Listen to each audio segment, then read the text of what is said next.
Get ready to plunge into the electrifying world of tech news with the Next Tech Check podcast.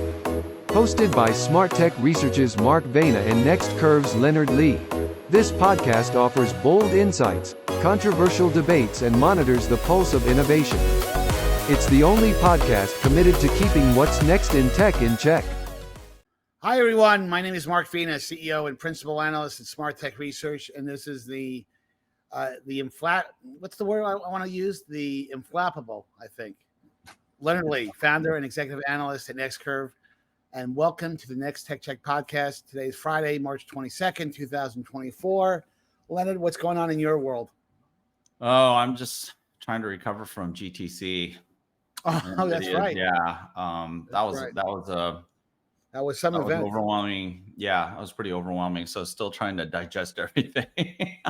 I already have a lot of stuff out there. It's just that, Did you wear a leather jacket? Tell me you didn't wear a leather jacket. No, but I have on an analyst call asked Jensen for one, and it's really odd. There are articles now talking about his jacket, and I don't know. They're pretty cool. I'm sure he has an entire closet full of them. But, he felt like Fonzie in Happy Days. He had a whole closet of leather jackets. Yeah. But this was a crazy week. I mean, it was crazy up until about 24 hours ago when the Department of Justice decided to file an antitrust lawsuit against Apple. But before we get into that, I do want to talk about the fact that our podcast is free to subscribe to. We've got the QR codes up here. We'll flash them at the end of the podcast as well. Yeah.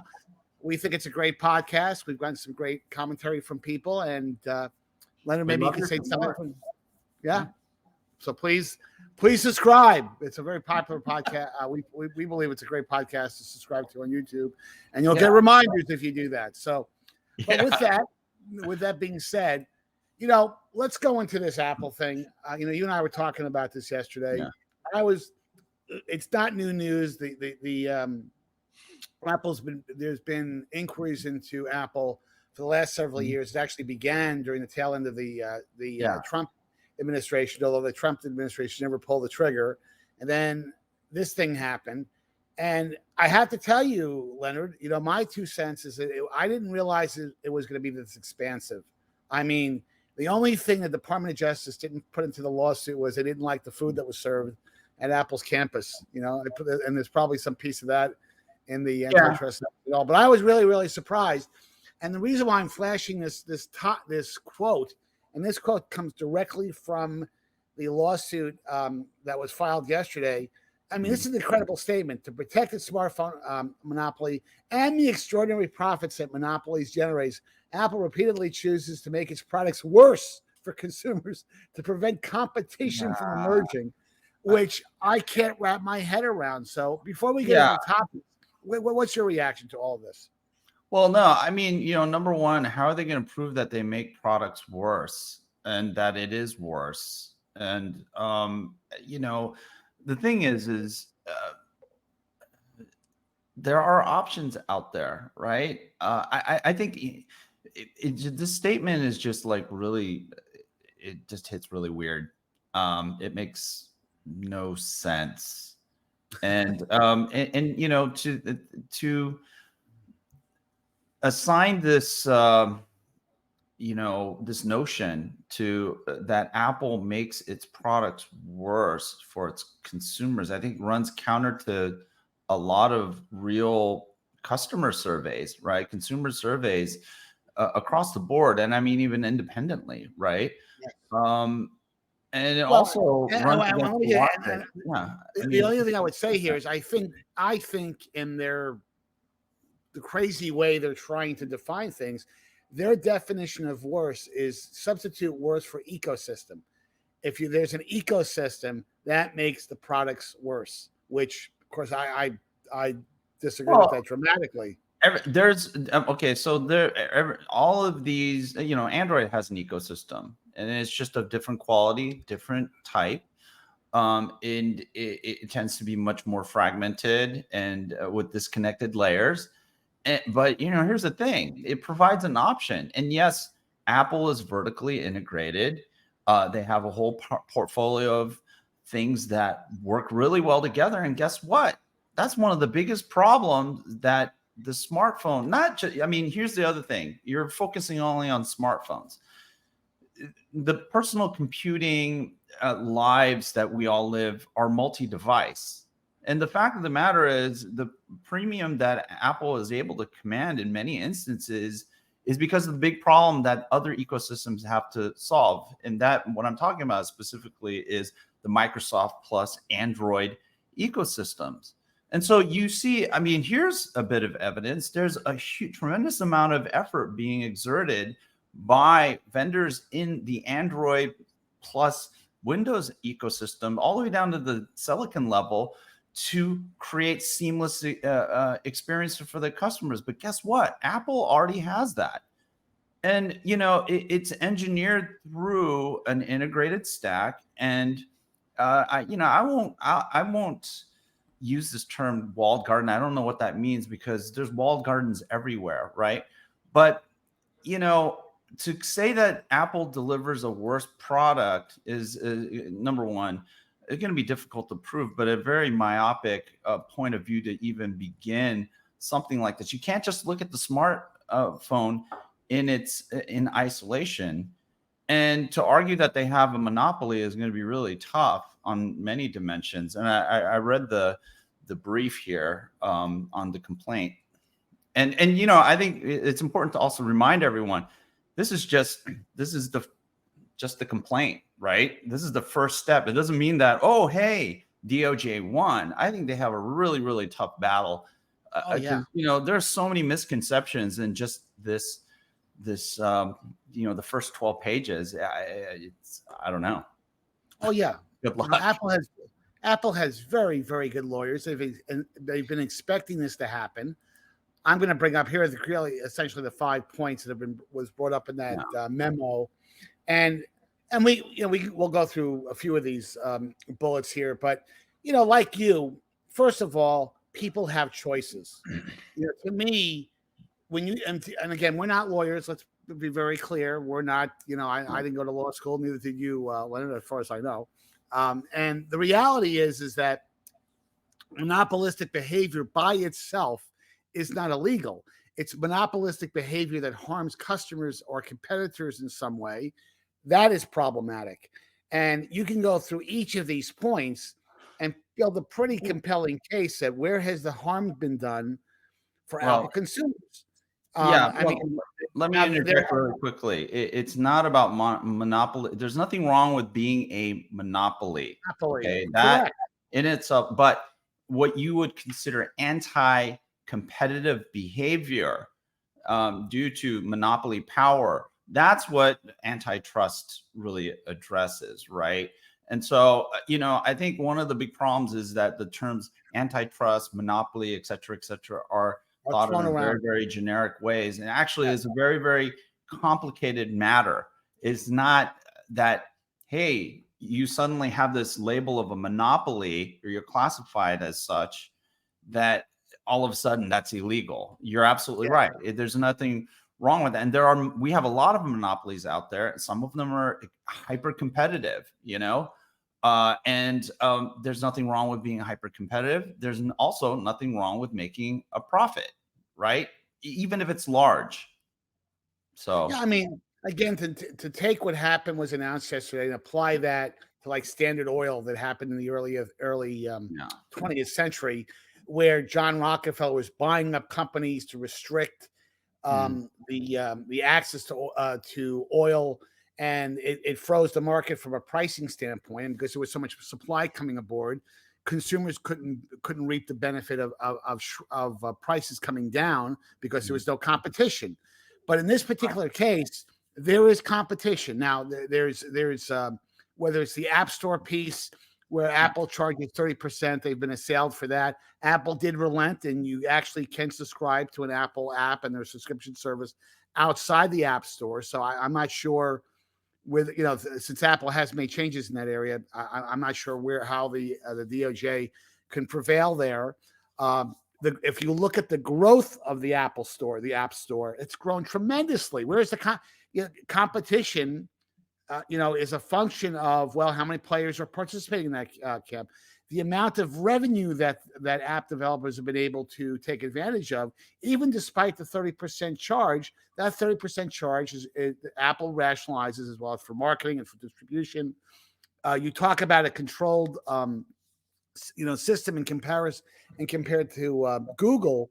One of the things I don't like about Android is Android. It's much more open than Apple, meaning that there's a lot of crappy apps that show up in the Google App Store that can violate your privacy. There's all kinds of spyware apps that you can download in the Google App Store, which is very, very rare, and Apple sniffs those out right away. And it's just more secure and more private, honestly, to be quite honest with you. So I'm confused about that. Merrick Garland, the Attorney General, made a statement yesterday.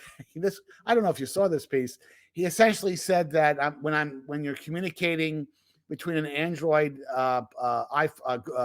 Google phone, Google Android-based phone, and an iPhone, the quality of the graphic messages are degraded because of the SMS, MMS system. Well, that's been a primitive, really obsolete type of platform for years and years. Apple tried, with their iMessage platform, they have tried to upgrade the graphical experience. And now to go out and blame Apple for that, I'm not, I don't know. Well, here's the thing. Okay, let's back up really quickly here. Yeah. Sure. Here's the thing that really needs to be of concern here is that the what I consider, there's temporal let's say false equivalencies, technical false equivalencies, and market false equivalencies littered throughout this. And I think it really starts off with this concept of big tech, which is a category. It's kind of an academic category, and I think it's become very, very problematic because it's been overloaded with so many different things, right? And there's been a lot of companies that are actually not material monopolies, even in their markets, that have been victim of these really contrived and really, quite frankly, poor market definitions, right? And so here, starting off with smartphone and then just isolating it to like premium tier, and then ignoring the rest of the market, which is really the low cost option for anyone who might not want to pay the Apple premium. I mean, you have a really big problem just right there. It's not like the premium smartphone market is a market in and of itself, and that a particular brand dominates just that segment does not suggest that there isn't competition, because there's plenty of options, lower cost options. But then, all the phones in that premium tier, they're priced at either as expensive as the iPhone or more. So I mean, that's only one bullet item here.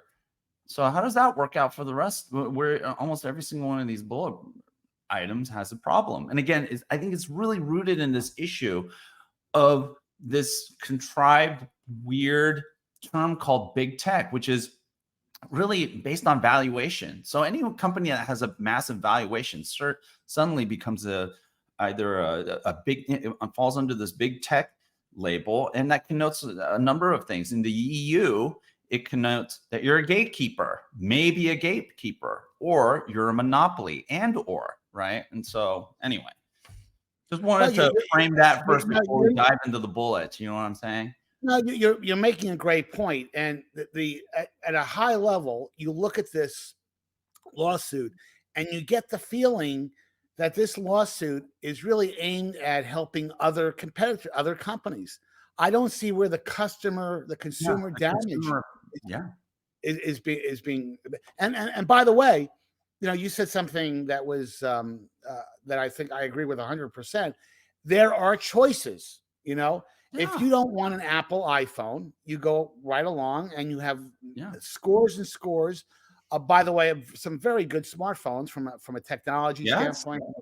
It's not like, if I have to buy a Samsung Galaxy phone, the camera functionality is low grade. Samsung makes some really good, high quality phones at the high end. And by the way, the price more affordably Yeah. versus I mean, Apple.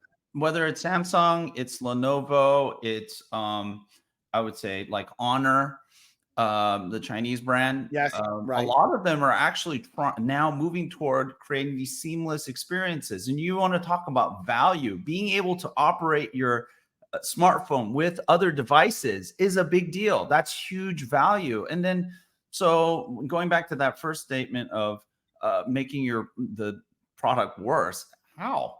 In fact, they're inspiring the other ecosystems to do better, because the only ecosystem at the moment and the only vendor in the moment that really can deliver the highest level of interoperability and, seamless user experiences, right, is Apple. I mean, they're clearly the benchmark. And so how does that serve as somehow a lower bar that is being set for consumer value? That is, it just does. It's simple. DOJ really needs to go back and do its homework, because it's like, sorry, Well, DOJ. I want to go into that in a couple of minutes Yeah. in terms of talking about the political ramifications on this, because I think there are political ramifications that are driving the Biden administration to do this. But when I saw the bullet number 4, where they're going after Apple because non-Apple smartwatches, okay, don't work well with Apple smartphones. I mean, first of all, there's been multiple reports that Apple apparently reached out multiple times to presumably Samsung to make sure that their smartwatches actually integrated quite well with Apple phones, and for whatever reason, Samsung walked away.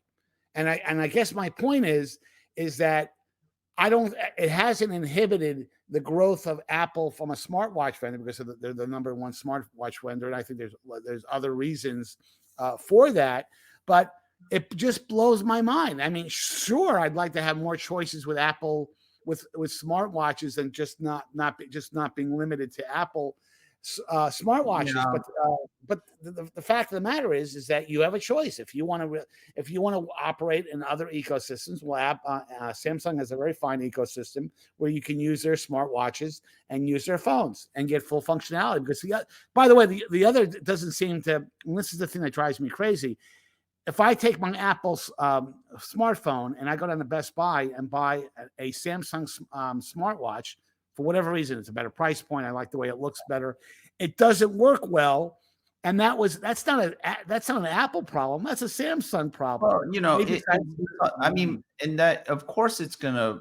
Okay, so actually, of course, it's not going to work as well, because it's not part of the optimization that Apple has. And so, this is a lot of the stuff is really kind of devoid of like technical logic, consideration on many levels.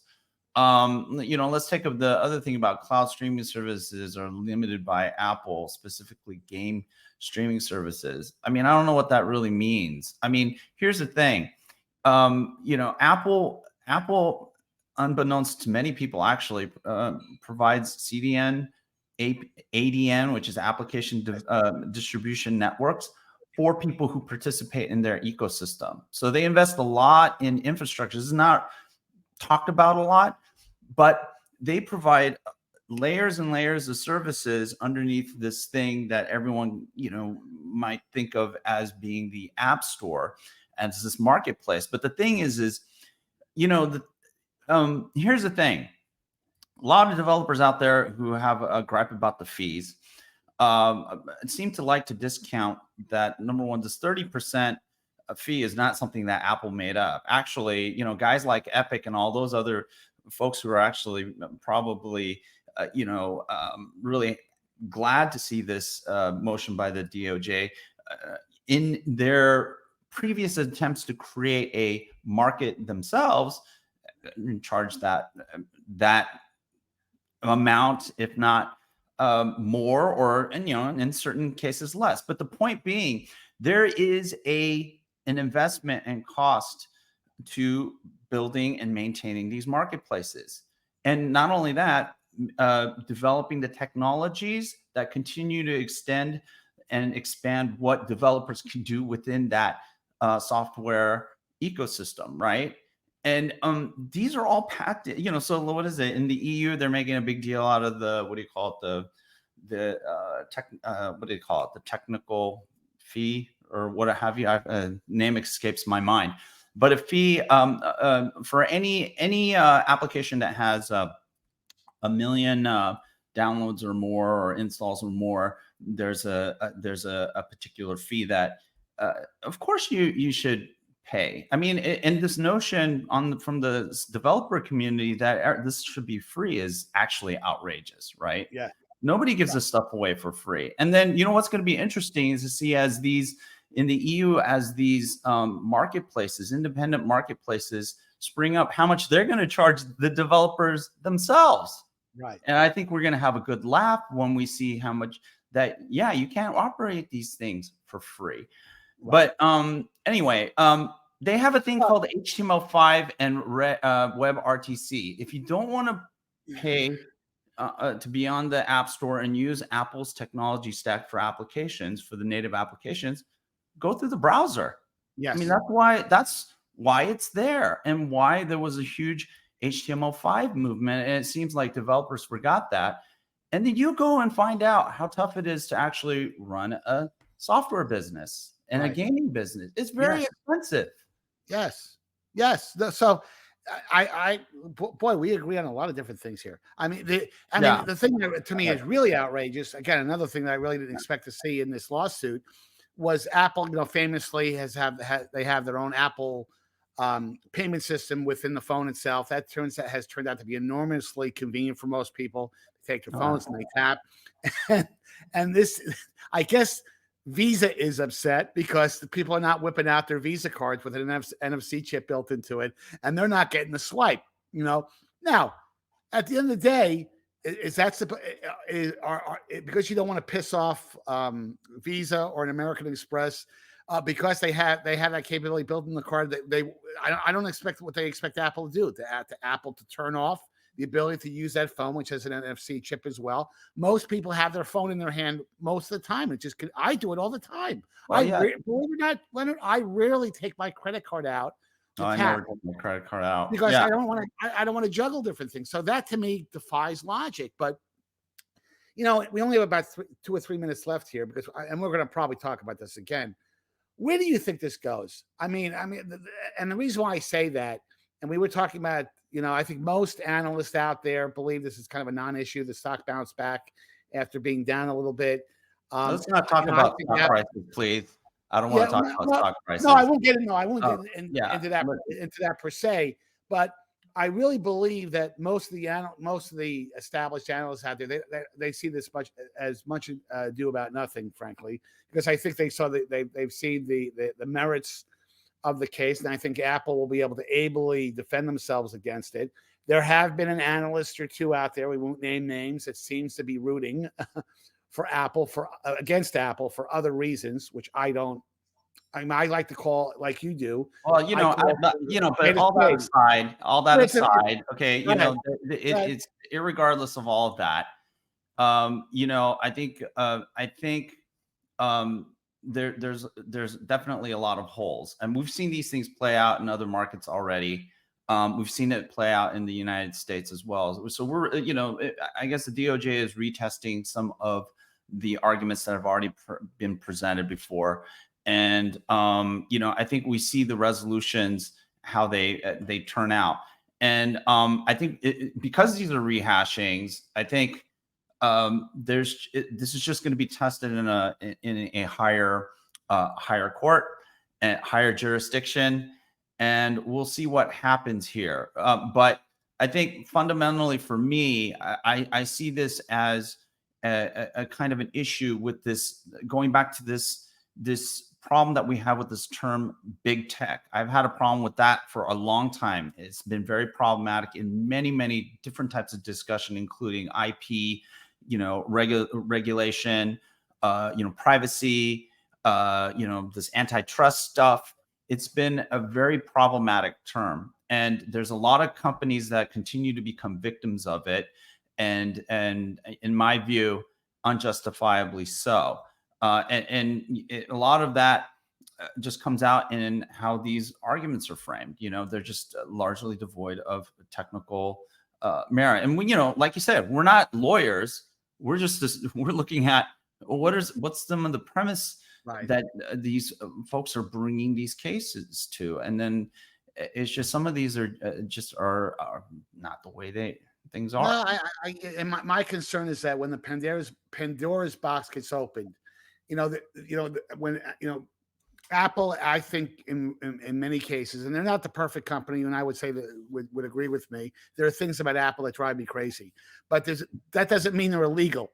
and honestly, as we kind of wrap this competition up, as we wrap this up, the thing that just concerns me is that these cases take years, if not decades, sometimes to get closed. I mean, the IBM, and I was at IBM as an intern in the early days, where the Justice Department filed a big monopolistic lawsuit against IBM. And I want to say it was 1969. It was Lyndon Johnson on the last day of his administration went after IBM. That didn't get resolved until Ronald Reagan became president. It went over and it cost millions of dollars. And honestly, the federal government is not a good prognosticator about who's going to win in the marketplace, because IBM is not the same company it was in the late 80s when they were dominating the PC space and during that period. As you could, IBM kind of blew that situation up. So it's going to be really interesting to see the way this kind of pans out. And even though I think at the end of the day, I think Apple ultimately will prevail, the millions of dollars that are going to be spent, the only people who win are the lawyers. It's always the case. And this isn't a win or this isn't a win or loss for anybody. It's just, hey, it's the complaint, the action's coming. But like you said, it's going to take a long time. And, guess what? People have really short memories. So we're going to forget this in about and I'll just say one thing before we kind of roll the credits here, is that Apple, unlike IBM, because IBM was an enterprise business brand back in the 80s, Apple is a beloved company. They have very high consumer ratings. People love them. And I'm not sure, if you're trying to win over the American people, going after Apple is not that matters. If Apple breaks the law, that someone should go after them. But I just get this feeling that this is going to be much ado about nothing, and it's going to cost a bunch of bucks. And that really, really does bother me. But we'll talk about this again. I'm sure, Leonard. Hopefully not. Listening audience, please. I know we're going to talk about this again. Please make the Next Tech Check podcast part of your day or commute. Please make sure that you hit the like and subscribe buttons at the end of today's podcast, or use these convenient on-screen QR codes to connect with us. You can also follow us on X, formerly known as Twitter, at the handles below. Thanks again, Leonard, and have a great weekend. All right, I don't want to talk about lawyers anymore. Got to become one. It's too late to go to law school. Yeah. Have a nice weekend. Never too late. All right. See you guys. Bye. Bye.